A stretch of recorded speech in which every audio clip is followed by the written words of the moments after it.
Welcome to this video on how to view the installed printers on your Windows machine at the New Brunswick Community College.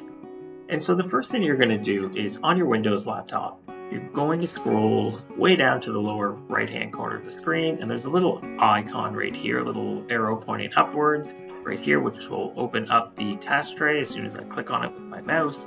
And you're going to see the printer logic icon here, so it looks like a little gray printer with the little green circle icon here. So if I hover over that with my mouse, and I'm going to do a right click.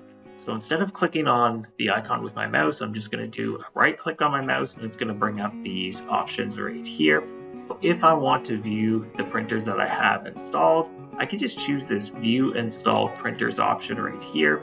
So if I click View Installed Printers, it's going to bring up this screen right here so I can see all of the printers that I have installed. So if, for example, I wanted to remove one of the printers on my list, I'd be able to go here. I could just right click on this printer and I would have the option here, for example, to go on and delete. So I can just choose delete. It'll say, are you sure you want to delete this printer?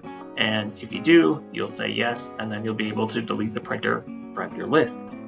So this concludes the video on how to view your installed printers at the New Brunswick Community College.